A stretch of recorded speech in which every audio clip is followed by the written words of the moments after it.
பல்பதியும் நெடுங்கிரியும் படர்வனமும் சென்று அடைவார் செல்கதி முன் அளிப்பவர் தம் திருக்காரிக்கரை பணிந்து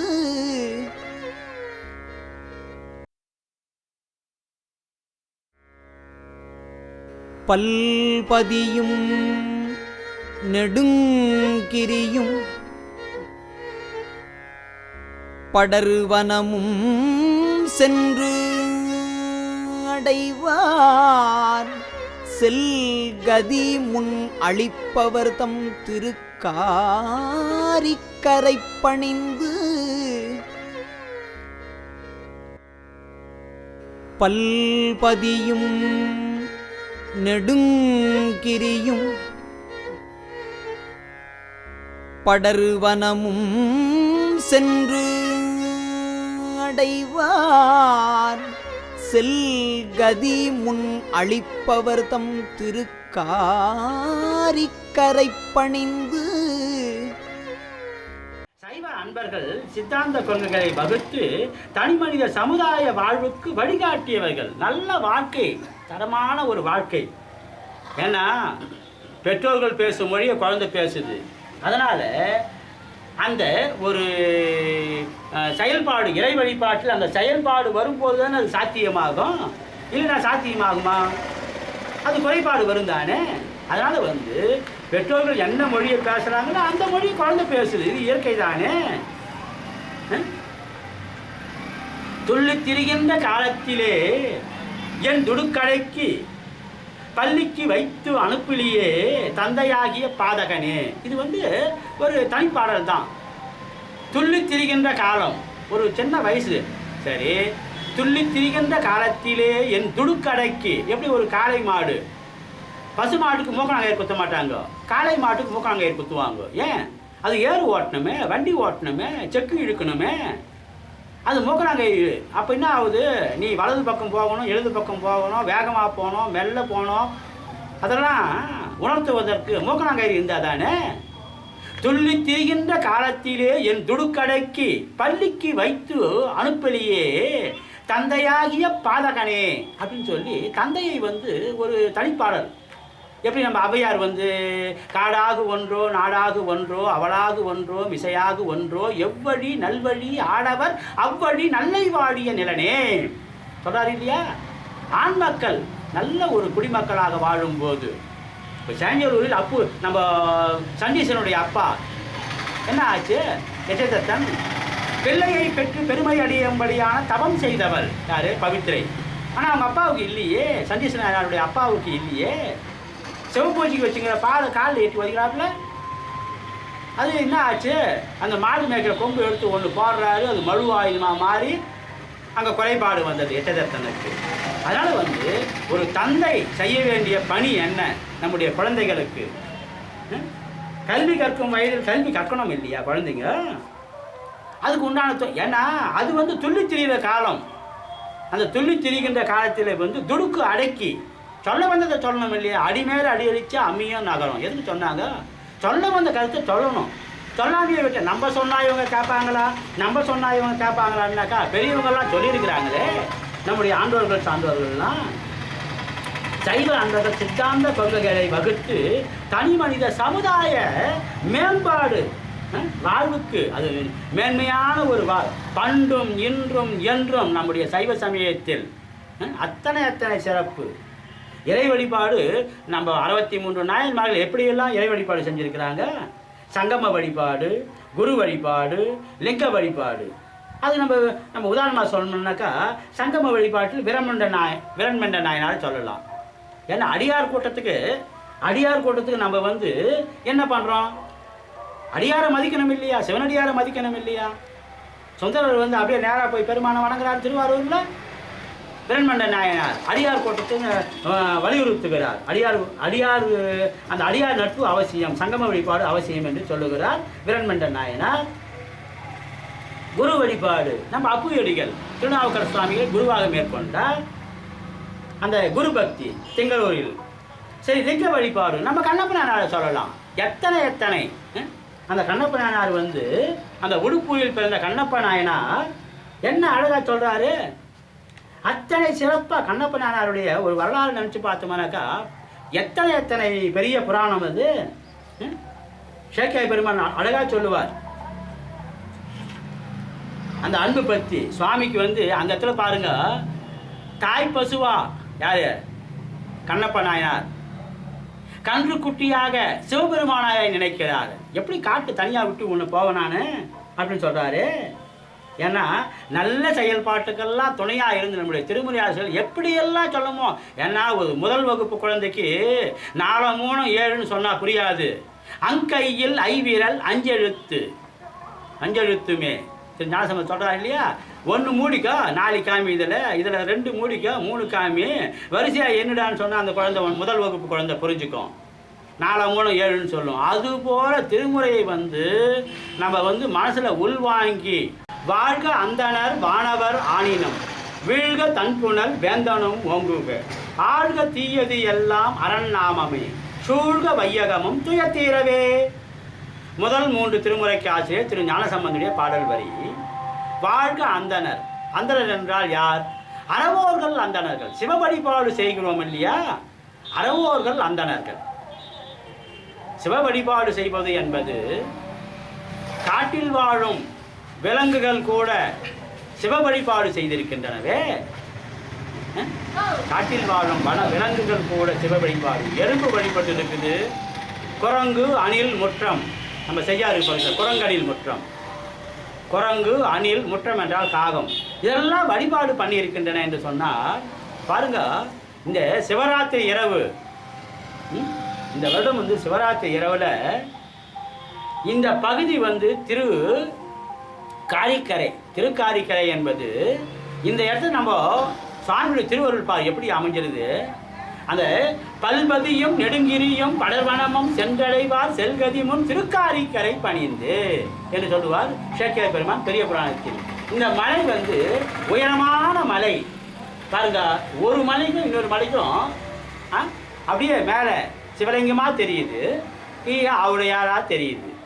இந்த மலைக்கும் அந்த மலைக்கும் என்ன அழகு பாரு. திருவண்ணாமலை கோபுரத்தை பார்த்த மாதிரி அத்தனை சிறப்புடைய இந்த திருக்காரிக்கரையில் வந்து நமக்கு வந்து இந்த காணொலியை நம்ம பதிவு பண்ணுறது ஒரு வாய்ப்பாக அமைஞ்சிருக்குது.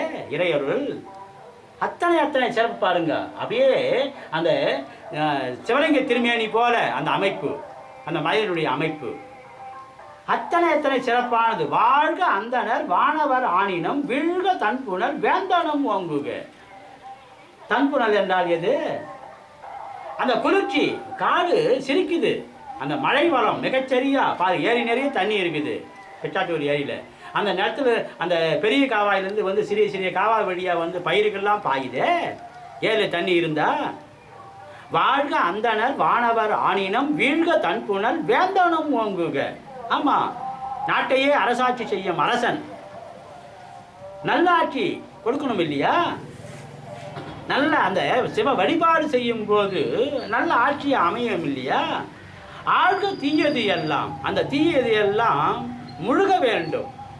தீய எண்ணங்கள் நடைமுறைக்கு வரலாமா? அதனால் குறைபாடு தானே வரும். வைத்த நீதி பெண்டீர் மக்கள் குலம் கல்வி என்னும் பித்த உலகில் பிறப்போடு இறப்பு என்னும் சித்த விகார கலக்கம் தெளிவித்த வித்தக தேவர்க்கே சென்றுவதாய் கொத்தும்பி சொல்றார் இல்லையா மாணிக்க வாசகர். வைத்த நீதி பெண்டீர் மக்கள் குலம் கல்வி என்னும் பித்த உலகில். ஆமா, பித்த உலகு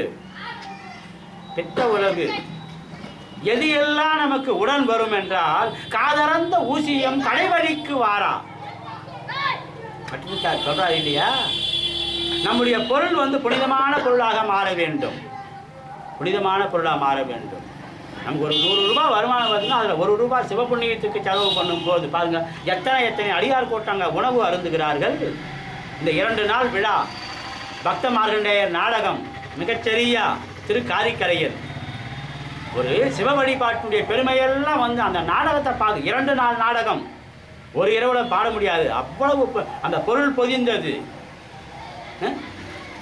2 நாள் நாடகத்தை ஒரு நாளாக சுதுக்கி அதை வந்து கொஞ்சம் வேகமாக வண்டி ஓட்டி இலை காய்ந்து கொடி வதங்கி இல்லை என்று போகாமுன் என் வயிற்றில் வந்து வளர்ந்து பிறந்தாயே என் கண்மணி செல்வமே. மார்கண்டேய வரலாறுல வரும். அப்பா அம்மா மிருகண்ட மகரிஷியும் மருத்துவதி அம்மையும் கெட்டியா பிடிச்சாங்க சிவ வழிபாடு. குழந்தை கெட்டியா பிடிச்சது மார்கண்டேயர். அந்த பெயரை சொன்னாவே புண்ணியம், பெயரை சொன்னாவே புண்ணியம். அத்தனை உறுதிப்பாடா வந்து பிறப்புடையர் கற்றோர் பெரும் செல்வர் மற்றும் சிறப்புடையவர் ஆனாலும் சிச்சி இறப்பில் கடியார் நறுஞ்சோலை காலத்தி ஆழ்வார் அடியாரை பேணாதவர். ஆமா, உயர்ந்த குலத்தில் பிறந்தா மட்டும் போதாது, நல்ல படிப்பு இருந்தா மட்டும் போதாது, நல்ல செல்வம் இருந்தாலும் போதாது, நல்ல ஊர்ல ஒரு சிறப்பு இருந்தா போதாது. பிறப்புடையர் கற்றோர் பெரும் செல்வர் மற்றும் சிறப்புடையவர் ஆனாலும் சிச்சி இறப்பில் கடியார் நறுஞ்சோலை காலத்தி ஆழ்வார் அடியாரை பேணாதவர். அடியார் வணக்கம் அவசியம் என்று சொல்லுகிறார். அடியார் கூட்டம் அதான் அந்த அடியார் வணக்கம் என்பது. அந்த அடியார் கூட்டம் இருக்கும்போது என்ன ஆகுது? அந்தனர் என்றால் யார்? அறவோர்கள் என்றால் யாரு? அறவோர்கள் அந்தணர்கள். நல்ல செயல்பாட்டுக்கு துணையாக யாரெல்லாம் தன்னுடைய செயல்பாட்டை செய்கிறார்களோ அறவோர்கள். எத்தனை ஆண்டோர்கள் சான்றோர்கள்லாம் நம்ம நாடு வாழ்ந்திருக்கிறது. 63 நாயன்மார்கள் பிறந்த மண்ணாச்சு நம்ம மண்ணு.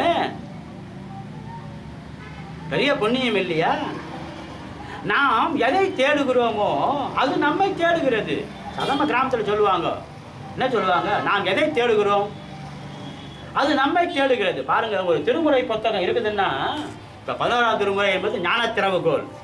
இந்த ஞான திறவுகோலை இந்த ஐயர்கள் காலவர்க்கோன் வேணும், அந்த பாட்டு கொஞ்சம் மறந்து போச்சு, முதல் அடி வேணும் அப்படின்னு நம்ம நினச்சோம்னாக்கா அதை நம்ம இப்படி பரட்டி பார்க்க தேவையில்லை. கயிறு சாத்தி படித்து மாதிரி அது பாட்டுக்கு அந்த பக்கம் வந்து நிற்கும். அதான் திருமுறை. அதில் ஆர்வம் இருந்தா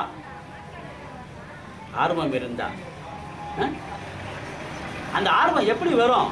மேலும் மேலும் அந்த சுவையை நம்ம உணரும் போது தான் அது சாத்தியமாகும். நாம் எதை தேடுகிறோமோ அது நம்மை தேடுகிறது. அது அந்த அந்த புத்தகத்தில் இந்த சுவாமி வந்து அந்த அடி எடுத்து கொடுக்கிறார். எப்படி சுந்தரருக்கு பித்தா பிறை சூடி பெருமானே அருளாளா அடி எடுத்து கொடுக்குறாரு. பைத்தியக்காரன் சொன்னல அதிலிருந்து எடுத்து விடுறாரு, அடி எடுத்து கொடுக்குறாரு. அதனால தான் வந்து கவுனியர்கோன் ஞானப்பால் குடித்தவர் மழையே வீழ் என ஆணையிட்டு இருக்கலாம். ஆனால் பணிவும் இன்சொல்லும் அப்பெருமானின் அணிகலன்கள் வீழ்க தன்புணல் என்று சொல்லுகிறார். அந்த அந்த பாடல் வரி நல்லா கவனிக்கணும். ஆணையிட்டு சொல்லலாம் தானே ஞான சம்பந்தர், அப்படி சொல்லலை. அந்த பணிவு பாருங்க, என்ன அழகு பாருங்க. ஆழ்க தீயது எல்லாம் அரண்நாமமே சூழ்க வையகமும் துயத்தீரவே. அந்த வீழ்க தன்புணல், மழை நல்லா வந்து பொழிய வேண்டும் என்று கவுனியர்கோன் ஞானப்பால் குடித்தவர் மழையே வீழ் என ஆணையிட்டிருக்கலாம். ஆனால் பணிவும் இன்சொல்லும் அப்பெருமானின் அணிகலன்கள். எப்படி நாவுக்கரசர் வந்து நாக்குக்கு அணிகலன் கண்டாரு? பூவினு கருங்கலம் பொங்கு தாமரை ஆவினு கருங்கலம் அரண் அஞ்சாடுதல் கோவினு கருங்கலம் கோட்டம் இல்லது நாவினு கருங்கலம் நமசிவாயவே. நம்ம வீட்டில் ஒரு பெண் குழந்தை பிறந்தா தங்க நகை, காது மூக்கு தங்க நகையை அணிவிக்கிறோம், காலில் வந்து வெள்ளி கொலுசு போடுகிறோம், அழகு பார்க்கிறோம் பெண் குழந்தையை. நாக்குக்கு என்ன அணிகலன் போடுகிறோம்? நாக்குக்கு அணிகலன் நமசிவாயவே என்று சொல்லுகிறார். அதுபோல அந்த இன்சொல் யாரு? ஏன்னா வைகை ஆற்றில் நீரின் ஓட்டத்தை எதிர்த்து கரை ஏறியது பனை ஓலைச்சுவடியில் எழுதிய வாழ்க அந்தனர் எனும் அந்த பதிக பாடல். அதெல்லாம் எழுதினாரு. எதிர்நீச்சல் போட்டது தண்ணியில் அடிச்சும் போல. அவங்க விட்டது அந்த கண்டு முட்டு கேட்டு முட்டு சொன்னாங்களே, அவங்க விட்டது தண்ணியில் அடிச்சும் புஷு. ஆனால் அந்த வைகை ஆற்றில் நீரின் ஓட்டத்தை எதிர்த்து கரை ஏறியது எப்படி? அசர மீன் எப்படி எதிர்நீச்சல் போடுது? ஆமாம், ஆற்றுல வெள்ளம் வந்தாக்கா எதிர்நீச்சல் போடுது. இது அசர மீன். மலை உச்சிக்கு மேலே ஏறி, இப்போ கைலாச போன மலை உச்சியில் போய் பாருங்க, ஆளே ஏற முடியாத உயரத்துக்கு நம்ம ஏறி போய் பார்த்தாலும் அங்கே இருக்கிற ஒரு நீர்வீழ்ச்சி அந்த கொட்டையில் வந்து மீன் நலமா வளமா வாழுதே. இந்த மீன் கொண்டு போய் யார் விட்டது? அங்கே பெச்சாட்டூர் ஏரியில் இருக்கிற தண்ணி, ஏரியில் இருக்கிற மீன் வந்து கைலாச போன உச்சிக்கு மேலே ஏறுது, செங்குத்தா ஏறுது நீர்வீழ்ச்சியில், ஏணி மேலே ஏறுற மாதிரி. அங்கே இருக்கிற தண்ணியும் சுத்தம் பண்ணுது. அந்த கடுக்காய், நெல்லிக்காய், தாண்டிக்காய் இலை விழுது, காய் விழுது, கனி விழுது, மக்குது தண்ணியில். ஆனால் அந்த அந்த மக்கி போன இலையை மீன் சாப்பிட்டு தண்ணியை சுத்தமாக வச்சுக்குது. அதனால் வந்து ஒரு சிவனடியாரை இணைப்பது என்பது சிவ வழிபாட்டில் பெருமை. மதிமலி புரிசை மாடக்கூடல வருது இல்லையா? 2 சிவனடியார்களை ஒன்று சேர்க்கிறாரு. பானபத்திரனையும் நம்ம சேரமான் பெருமானை. இவனுடைய பொருள் புனிதமான பொருள் அங்கே தேவைப்படுது பானபத்திரனுக்கு. சேரமான் பெருமான் காண்க பண்பால் யாழ்பயில் பானபத்திரன் தன்போல் என்பால் அன்பன் தன்பால் காண்பது கருதி போத்தனன் மான் பொருள் கொடுத்து வரவிடுப்பதுவே. அவனுக்கு தேவைக்கும் இன்னும் அதிகமாக பொருள் கொடுத்து எங்கிட்ட அனுப்பிச்சுடு, அவன் பாட்டு நான் கேட்கணும் சொல்கிறாரே சாமி. மதுரை சோமசுந்தர கடவுள் 27 திருமுறை ஆசிரியரில் மதுரை சோமசுந்தர கடவுளும் ஒரு திருமுறை ஆசிரியர். ஒரே ஒரு பாட்டு மதிமலி புரிசை மாடக்கூடல். என்ன அழகாக வருது. அதனால் வந்து தேவைக்கும் இன்னும் அதிகமாக பொருள் கொடுத்து எங்கிட்ட அனுப்பிச்சுடுன்னு சொல்கிறாரு. எப்படி குழந்தைங்கள்லாம் வந்து விடுமுறை விண்ணப்பம் எழுதுனா எப்படி எழுதுது குழந்தை? விடுனர், பெறுநர், பொருள், தன்னுடைய பெயர், அந்த பள்ளியினுடைய பெயர், ஆசிரியருடைய பெயர், பொருள், என்ன காரணத்துக்காக எனக்கு விடுமுறை வேணும்னு எழுதுது இல்லையா குழந்தை? அதுபோல் அந்த அமைப்பு இருக்கும். சேரமான் பெருமான் காண்க பண்பால் யாழ்பயில் பானபத்திரன் தன்போல் என்பால் அன்பன் தன்பால் காண்பது கருதி போத்தனன் மான் பொருள் கொடுத்து வரவிடுப்பதுவே. ஒரு முறைக்கு 10 முறை 20 முறை படித்தா என்ன ஆகும்? பொருள் தானே நமக்கே புரியும். பொருள் நமக்கே புரியும். சாமி புரிய வைப்பார். அத்தனை சிறப்பு. ஏன்னா நெல் குத்தினாக்கா நமக்கு அரிசி கிடைக்கும். உரலில் நெல் போட்டு உலக்கு ஏற்று கொத்தினா அரிசி கிடைக்கும். அரிசியை சோறாக்கி சாப்பிடலாம். உமியை உரலில் போட்டுட்டு உமியை உரலில் போட்டு எவ்வளோ நேரம் கொத்தினாலும் அரிசி கிடைக்குமா? ஆகாது இல்லையா? அதனால் வந்து நெல் குத்தி உண்ண வேண்டும். உமி குத்தினால் கைதான் வலிக்கும். அது ஏற்க நமக்கு தெரியுது தானே. அப்பன் நீ அம்மை நீ ஐயனும் நீ அன்புடைய மாமனும் மாமியும் நீ ஒப்புடைய மாதரும் ஒன்பருளும் நீ. சுவாமியை உறவா நினைக்கணும். நம்ம சாமியை உறவா நினைக்கணும். அம்மையே அப்பா ஒப்பிலா மணியே அன்பினில் விளைந்த அறமுதே வருது இல்லையா? அம்மையே அப்பா ஒப்பிலா மணியே அன்பினில் விளைந்த ஆரமுதே. அப்பன் நீ அம்மை நீ ஐயனும் நீ அன்புடைய மாமனும் மாமியும் நீ ஒப்புடைய மாதரும் ஒன்பொருளும் நீ. எத்தனை பெரிய அன்பு! அன்புடைய மாமனும் மாமியும் என்ன அழகு! அப்பா அம்மா வைக்கிற அன்பு, மாமியும் மாமனும் வைக்கிற அன்பு என்ன அழகு! என்ன அழகு! அதனால் திருமுறை கல்வி என்பது திருமுறை கல்வி அறிவுடன் இருபாலும் செயல்பாடு செய்தால் ஒத்த ஒழுக்கம், ஒத்த அன்பு தானே வரும் தானே.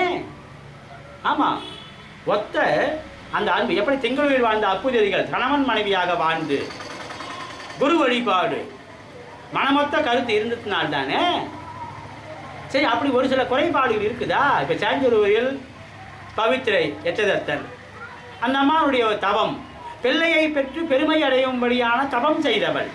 எச்சதத்தனுக்கு அந்த புண்ணியம் இல்லை. அங்கே குறைபாடு வருது பாருங்க. திருமுறையில் நல்லா கவனிக்கணும். பெண்கள் வந்து நாத்திகம் பேச மாட்டாங்க. அது எங்கேனா பாருங்க, நீங்கள் இருக்காது. ஏன் இருக்காது? அந்த பெண் பிறவிக்கு உண்டான ஒரு தன்மை. பெண் பருவத்தை 7 வகையாக பிரித்து போர்த்தனர். பேதை, பெதும்பை, மங்கை, மடந்தை, அறிவை, தெரிவை, பேரிளம் பெண். ஒரு 7 வகையாக பிரிச்சிருக்கிறாங்க.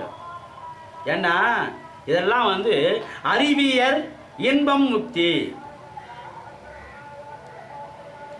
நம்முடைய திருமண வயது எது? சிந்தனை செய்யணுமா வேணாவா? பிறந்த குழந்தை இப்போ 1 வயதிலிருந்து 7 வயது வரை பேதை. 7 வயதிலிருந்து 11 வயது வரை பெதும்பை. மங்கை 11 வயதிலிருந்து 13 வயது வரை மங்கை. மடந்தை 13 வயதிலிருந்து 19 வயது வரை மடந்தை. அறிவை 19 வயதிலிருந்து 25 வயது வரை அறிவை. 25 வயதிலிருந்து 31 வயது வரை தெரிவை. 31 வயதிலிருந்து 40 வயது வரை பேரிளம் பெண். பாருங்க, இதில் இன்னைக்கு திருமண வயது மாறி போகுது. என்ன பண்ணுறது? ஆரம்ப வகுப்பு, அவ்வை வகுப்பு, சிற்றிலக்கிய வகுப்பு, பேரிலக்கிய வகுப்பு, அதெல்லாம் ஒரு காலகட்டம். இப்போ ஆரம்ப வகுப்பு, உயர்கல்வி, இளங்கலை பட்டப்படிப்பு, முதுகலை பட்டப்படிப்பு, முனைவர் பட்டம். 25 வயசு ஆகிப்போகுது. அங்கேயே 5 வயசில் கல்வி சாலைக்கு முதல் வகுப்பு. இந்த ஆரம்ப வகுப்பு, உயர்கல்வி, இளங்கலை பட்டப்படிப்பு, முதுகலை பட்டப்படிப்பு, முனைவர் பட்டம் பெறுவதற்கு 25 வயசு ஆகுது. அப்புறம் அந்த 25 வயசு என்பது அறிவை. அறிவையர் இன்பம் முக்தி என்று சொல்லுவார்கள் சான்றோர்கள், ஆண்டோர்கள். இதெல்லாம் நம்முடைய இந்திய நாட்டினுடைய தட்பவெப்ப நிலைக்கு ஏற்ப இது. ஒரு சில நாட்டில் குளிர் பிரதேசமாக இருக்கலாம், அவங்களுக்கு வித்தியாசம் வரலாம். ஆனால் நம்ம நாட்டு தட்பவெப்ப நிலைக்கு ஏற்ப அந்த அறிவை என்பது 19 வயது 25 வயது வரை. இதெல்லாம் கொஞ்சம் ஆழமான சிந்தனை. பேதை, பெதும்பை, மங்கை, மடந்தை, அறிவை, தெரிவை, பேரிளம் பெண். ஒரு 7 வகையா நம்முடைய பாரத திருநாட்டு தட்பவெப்ப நிலைக்கு ஏற்ப 40 வயதுக்கு பிறகு இளமை கடந்த முதுமைக்குரியவன ஆகின அப்படின்னு சொல்லி அந்த 40 வயதுக்கு மேலே போச்சுன்னா அந்த பிள்ளை பேருக்கு அங்கே தகுதி இல்லாமல் போகுது. அப்படின்னா அந்த இளமையிலேயே அந்த அறிவை வயதில் 19 25 வயது வரை பிள்ளை பேர் வேண்டும் என்று நம்முடைய சான்றோர்கள், ஆண்டோர்கள் அதை ஒரு நெறிப்படுத்தி இருக்கிறார்கள். அறிவையர் இன்பம் முக்தி என்று. ஏன்னா ஒரு குழந்தையை வளர்க்குறதுக்கு கூட அந்த வயது இருந்தால் தான் சாத்தியம். அந்த வயது இல்லைன்னாக்கா அப்போ என்ன ஆகுது? இப்போ நம்ம பேரன் பேத்திங்களை கூட நம்ம வளர்க்குறோம்னா நமக்கும் ஒரு குறிப்பிட்ட அளவு தானே. மூப்பு வந்தால் நம்ம பேரன் பேத்தி எப்படி நம்ம வளர்க்க முடியும்? அவங்க பாட்டு அவங்க இப்போ விவசாய குடும்பத்தில் இருக்கிறவங்க விவசாய வேலையை பார்க்குறாங்க. வீட்டில் பெரியவங்க வயதானவங்க இருக்கிறாங்கன்னா நம்ம ஐயர்கள் காலவர்கோன் சொல்லுவதை போல குந்தி நடந்து குனிந்தொரு கைகோல் ஊன்றி நொந்து இருமி நுரை தேறி வந்துந்தி ஐயாறு வாயாறு பாயாமுன் நெஞ்சமே திருவையாற்று ஐயனை வாயால் அடே. குந்திக்கு நடக்கிற ஒரு காலம் ஒன்று வரும். ஒரு குறிப்பிட்ட வயசு ஆச்சுன்னா குந்தி நடந்து குனிந்தொரு கைகோல் ஊன்றி. 2 காலுக்கு இது பத்தலையே, 3வது கொம்பு ஒன்று தேவைப்படுது. குந்தி நடந்து குனிந்தொரு கைகோல் ஊன்றி நொந்து இருமி. எதுக்கு தான் இருமல் வருதோ தெரியல. இருமல் வருது, வறட்டு இருமல். எந்த மருந்துக்கு கட்டுப்பட மாட்டேங்குது, இருமல் வருது, தொடர்ச்சியாக வருது. குந்தி நடந்து குனிந்தொரு கைகோல் ஊன்றி நொந்து இருமி நுரை தேறி வந்துந்தி ஐயாறு வாயாறு பாயாமுன் நெஞ்சமே திருவையாற்று ஐயனை வாயால் அடை. திருவையாற்று ஐயனை வாயால் அழைக்க வேண்டும். திருமுறை பாட்டெல்லாம் பாடணும். ஏன்னா அந்த உள்வாங்கும் சக்தி நம்ம உடம்புல இருக்கும்போதே ஒரு குறிப்பிட்ட வயசாச்சானா ஆகலையே. ஆகலை. என்ன ஆகலை? ஓடுகின்ற நீர்மை ஒழிதலுமே ஒற்றாரும் கோடுகின்றார் நாடுகின்ற நல்ல சிற்றம்பலமே நன்னாமுன் நெஞ்சே தெல்லை சிற்றம்பலமே. சரி, தெல்லைக்கு போயிட்டு வா ஐயா. தெல்லை என்றால் சிதம்பரம். என்ன சொல்றாரு ஐயர்கள் காலவர்கோன்? ஓடுகின்ற நீர்மை ஒழிதலுமே. இந்த நீர்மை சக்தி நம்ம உடம்புல அந்த ரத்த ஓட்டங்கள் பாருங்க. ஓடுற பாம்பை மிதிக்கிற வயசுல அவனுக்குன்னு சொல்கிறோம் இல்லையா நம்ம, நல்லா அறியாத பசங்களை பார்த்தா. அதுவே ஒரு 40-50 வருஷம் கழிச்சு வயது ஆகுது. அப்போ ஆகலையே. பனங்காமரத்தை பார்த்தானா, பனங்காமரத்து மேலே ஏறினானா, பனங்காயை தொட்டு பார்த்தானா, கீழே இறங்கி வந்தானா, கல்லத்து விட்டானா. பனங்காய் விழாதையா. புளிங்கா மரத்தில் கல்லெத்து விட்டா புளிங்கா விழும், ஆனால் பனங்காய் விழுமா? அது ஆகாது இல்லையா? பனங்கா மரத்தை பார்க்கும்போது மரத்தை ஏறுற வயசு ஒன்று இருக்குது. பனங்கா மரத்தை மேலே ஏறி பனங்காயை பொக்க முடியும். அந்த நல்லா வந்து பயிற்சி இருக்கிறவங்க அந்த பனை மரத்தை கொலையில் போய் மேலே உக்காந்துருவாங்க. அவங்களுக்கு எந்த கத்தி கூட தேவையில்லை. காலையே அப்படி எகிரி எகிரி வச்சாங்க, அந்த பனங்காய் வந்து கீழே விடும். அந்த கொலையை காலில் அப்படி எகிரி வதிப்பாங்க. ஏன்னா எனக்கு தெரிஞ்ச ஒரு பெண், அதாவது கிராமத்து சூழலில் வாழ்ந்த பெண், கல்யாணம் ஆகாததுக்கு முன்னே அந்த பொண்ணு ஒரு 12-13 வயசு பொண்ணு பனை மரத்து மேலே சொன்ன கேஸாக கட்டிக்கணும், பனை மரத்து மேலே ஏறி பனங்காயை அப்படியே காலில் எகிரி வதிக்கும். இப்போ 2 குழந்தை, அவங்க பசங்க வந்து டாக்டர் பட்டுங்கிறாங்க. இப்போ நல்ல ஒரு படிப்பு. இது குழந்தைங்க அரசாங்க பள்ளியில் படிச்சுட்டு இன்றைக்கி அரசாங்க உதவி, மற்றபடி தனியாரும் வந்து அவங்களுக்கு உண்டான பொருட்செலவெல்லாம் கொடுத்து அந்த பனை மரத்து மேலே ஏறி பனங்காய் புக்கிற ஒரு பெண்ணுக்கு பிறந்த குழந்தைங்க 2 குழந்தைங்களை வந்து டாக்டருக்கு படிச்சுங்குதுங்க, மருத்துவம் படிச்சுங்குதுங்க. இன்றைக்கி எதுக்கு சொல்ல வரேன்னாக்கா, அத்தனை வந்து அந்த வறுமையிலும் குழந்தைங்க வந்து தேவையில்லாத அம்மா வீட்டில் வந்து நீ வந்து கஞ்சோ பூவோ களியோ சரி நாங்கள் விருப்பமாக சாப்பிட்றோன்னு சொல்லுவாங்க குழந்தைங்க. ஏன்னா அந்த வீட்டினுடைய பொருளாதாரம் புரிஞ்சு அந்த குழந்தைங்க படிக்குது. அதுங்க மருத்துவர் ஆனால் எந்த அளவுக்கு சிறப்பாக சேவை பண்ணுவாங்க. அதனால் வந்து நம்மால் முடிஞ்ச அளவுக்கு வந்து இயற்கையை நேசிக்கணும். காட்டில் பாருங்கள், இந்த காட்டில் வந்து ஆவாரம்பூ எவ்வளோ பூக்குது. ஆவாரம்பூ பூக்கையிலே சாவாரை கண்டீரோ ஒரு பழமொழி உண்டு. ஆவாரம்பூ எவ்வளோ பாருங்கள், இந்த சிவராத்திரியோட கார்த்திகை மாதம் ஆரம்பித்தா சிவராத்திரி வரையும் ஆவாரம்பூ நல்லா பூக்கும். இன்னும் இனிமேட்டு வந்து சிவராத்திரி கழிச்சுதானாக்கா அந்த பூவெல்லாம் வந்து காயாக மாறிடும். சமூலமும் சிறப்பு. எப்படி முருங்கை மரத்தில் வந்து அதோடைய வேர், அதனுடைய பட்டை, அந்த முருங்கைக்காய், முருங்கை கோந்து, முருங்கை விதை எல்லாமே பயன்படுது இல்லையா மருத்துவத்துக்கு. அதுபோல் ஆவாரம்பூ, ஆவாரம் வேரும் உதவும், ஆவாரனுடைய பிசுனும் உதவும், கோந்துன்னு சொல்கிறோம் இல்லையா, ஆவாரம் கோந்தும் உதவும், அந்த ஆவார இலையும் உதவும், பூவும் உதவும், அந்த மொட்டும் உதவும், காயும் உதவும், விதையும் உதவும். இப்படி அந்த மருத்துவத்துக்கு இதெல்லாம் வந்து எப்படி பயன்படுது. சரி, நம்மளால் முடியலையா, நாட்டு மருந்து கடையில் ஆவாரம்பூ விற்கிறாங்க. அதை கொண்டு வந்து நம்ம வந்து, ஏன்னா ஒரு சில குறைபாடுகள் வந்த பிறகு வைத்தியம் பண்ணுறது வேறு விஷயம். செய்தி குறைபாடு வராதுக்கு முன்னையே நம்ம என்ன பண்ணணும், செய்ய வேண்டிய வேலையை செய்ய வேண்டிய, அதான் வேலை நித்திரை யாத்திரை கிடைத்தும் என்று சொல்லுவது. அதனால் வந்து நல்ல செயல்பாட்டுக்கு ஒரு வாழைப்பூ விற்கிறாங்க.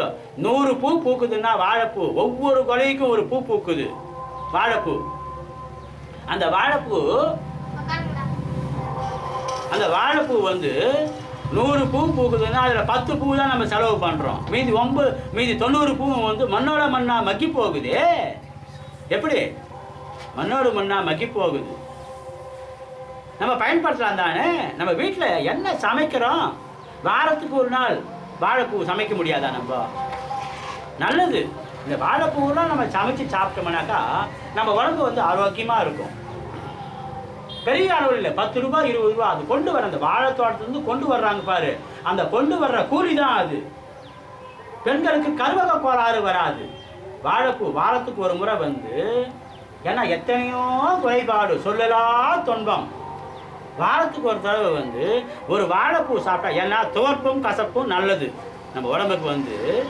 துஞ்சான செய்தினும் பொறுப்பரண்டே ஆளுங்கப்பர் கைச்சாலும் சிறுகதலி இலைவேம்பும் கரிகொள்வார் எச்சார்பம் இல்லாமை நீ அறிந்தும் எனது பணி நச்சாய்க்கான் திருத்தில்லை நடம்பயிலும் நம்மானே.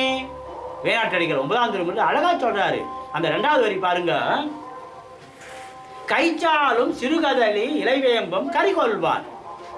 என்ன அழகா சொல்றாரு, கசப்பு சுவையுடைய துவர்ப்பு சுவையுடைய காய்கறிகளை சாப்பிட வேண்டும். சிறு கதலி என்றால் வாழை, வாழை மரத்தில் அதோட வேர், அந்த வாழை கிழங்கு, வாழை தண்டு பாருங்க. பூ கட்டுறதுக்கு வாழை மரத்தில் தானே நார் எடுக்கிறோம் நம்ம. பூ சுவாமிக்கு மாலையாக சாத்திரம்னா மல்லியோ ரோஜாவோ சம்பங்கியோ வாழை மரத்தினுடைய நார் தானே. அதனுடைய சாறு, வாழை மரத்தினுடைய சாறு, அந்த வாழைத்தண்டு சாறு வருது இல்லையா, கரும்பு ஜூஸ் மாதிரி இருக்கும். கரும்பு சாறு பிழிஞ்சா எப்படி இனிப்பாக இருக்குது, அதுபோல் நம்ம நாட்டு சர்க்கரையை போட்டு அந்த வாழைத்தண்டை நம்ம நசுக்கி சாறு எடுத்து கரும்பு சாறு போல இருக்கும். எது உடம்புக்கு நல்லது. அதனுடைய இலை சூடாகிற சோறு எடுத்து வாழை இலையில் போட்டு சாப்பிட்டோம்னாக்கா அந்த சோறு வந்து சூடாக இருக்கிற இடத்துலலாம் கொஞ்சம் கருப்பாகிடும் அந்த இலைங்கள்லாம். அதனுடைய ஆவுரி பட்டது அந்த சோறு வந்து நல்லது. வாழைக்காய் வாழைப்பழம் என்ன சொல்லுது, சிறுகதலி இலைவேம்பும் கறிகொள்வார். கசப்பு சுவையுடைய துவர்ப்பு சுவையுடைய காய்கறிகளை நாம் உணவுக்கு உட்கொண்டால் நல்லது. இது திருமுறை சொல்லுது. கைச்சாலும் சிறுகதலி இலைவேம்பும் கறிகொள்வார். அதனால வந்து அந்த நல்ல செயல்பாட்டுக்கெல்லாம் நம்ம வந்து ஒரு சோற்று கற்றாழை எவ்வளோ இருக்குது, குமரின்னு சொல்லுவாங்க அத்தை, சோற்று கற்றாழை நல்லது. இந்த நல்ல செயல்பாடெல்லாம் வந்து நம்ம வந்து உள்வாங்கணும். உள்வாங்காத நம்ம பாட்டுக்கோம். ஏன்னா ஒரு ஆவாரம்பூ சாப்பிட்டா என்ன நன்மைன்றது நமக்கு புரியுதுன்னா சாப்பிட்டா தானே நன்மை. ஆவாரம்பூ பூத்தா மட்டும் போதுமா, அதை உணவுக்காக உட்கொள்ளணும் இல்லையா? ஒரு வாழைப்பூ பூக்குது, ஆனால் நம்ம அதை சமைச்சு சாப்பிடணும் இல்லையா? துவர்ப்பு கசப்பு உள்ளே போகணும் இல்லையா? நமக்கு திருமுறை சொல்லுது துவர்ப்பும் கசப்பும் சாப்பிடணும் சொல்லி. தேற்றினான் எயிறு கல்வி தொழில் உடை அரக்கன் தன்னை தேற்றுவான் சென்று சொல்ல சிக்கன தவிரும் என்று வீட்டினை உடையன் ஆகி வெடுவெடுத்து எடுத்தவன் தன் ஆற்றலை அழிக்க வல்லார் அவளைவல் நல்லூராரே. அதனால வந்து நல்ல சக்தியை மேலும் மேலும் வளரச் செய்து தீய சக்தியை ஒடுக்கி அத்திகாய் நெருங்கிற மாதிரி நெருங்குவார். இந்த அவளைவல் நல்லூரில் வரும். அதம்பழத்து உருவு செய்தார் அவளைவல் நல்லூராரே. எப்படி என்ன அழகு. அதனால வந்து அத்திகாய் நெருங்கிற பெண்கள் வந்து வீட்டில் வந்து அருவாமல்ல அறிய மாட்டாங்க. அத்திக்காயை ஒரு குண்டாங்களை எடுத்து நெருக்குவாங்க. அது முத்தி போயிருந்தாக்கா கொஞ்சம் விதைங்கள்லாம் புடச்சி எடுத்துடுவாங்க, அதை சமைப்பாங்க. பிஞ்சு கத்திக்காய் இருந்தால் அப்படியே நெருக்கி நெருக்கி அப்படியே சமைச்சிடுவாங்க பருப்பு போட்டு. எத்தனை அழகு. அதம்பழத்து உருவு செய்தார் அவளைவல் நல்லூராரே என்று சொல்லுவார் நம்ம நாவுக்கரசர். அதனால வந்து நல்லதை மேலும் மேலும் வளரச் செய்வது நம்முடைய திருமுறை. நல்ல செயல்பாட்டுக்கு துணையாக இருந்து நலம் பல பெறுவோம். வையகம் நீடுக மாமழை மண்ணுக மெய்விரும்பி அன்பர் விளங்குக சைவ நன்னெறித்தாம் தடைத்து ஓங்குக தெய்வ வெண் திருநீர் சிறக்கவே. திருச்சிற்றம்பலம்.